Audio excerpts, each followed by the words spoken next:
जब इंसान अभी ज़मीन पर आए ही नहीं थे, जब न पहाड़ वजूद में आए थे, न ही रेगिस्तानों ने जुलना शुरू किया था, तब समंदर की गहराइयों में कुछ ऐसी मखलूक बसती थी, जो किसी भी इंसानी तसव्वुर से कहीं ज़्यादा अज़ीम और वसीआ थी। ये थीं वहील मछलियाँ, समंदर की खामोश लेकिन अज़ीम देवियाँ।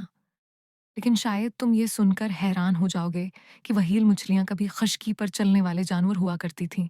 तकरीबन 5 करोड़ साल पहले एक जानवर था जिसे पाकिस्सीटस कहा जाता है, 4 टांगों वाला, जो दरिया के किनारे रहता था।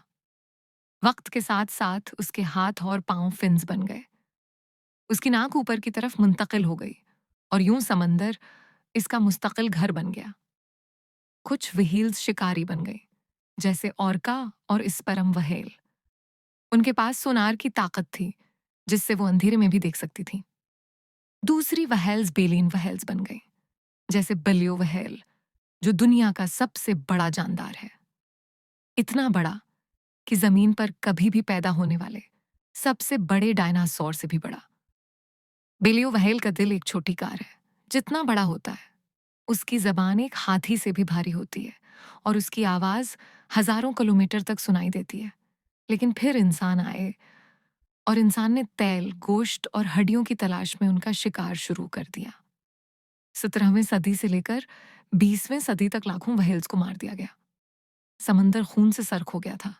कुछ अकसाम, जैसे नॉर्थ अटलांटिक राइट व्हेल, तकरीबन खत्म हो चुकी थी।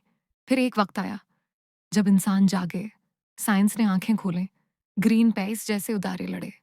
कई ममालिक ने व्हेल के शिकार पर पाबंदी लगा दी। व्हेल सैंक्चुरीज कायम की गई। टेक्नोलॉजी के जरिए उनकी जिंदगी को समझा गया, उन्हें ट्रैक किया गया और बचाया गया।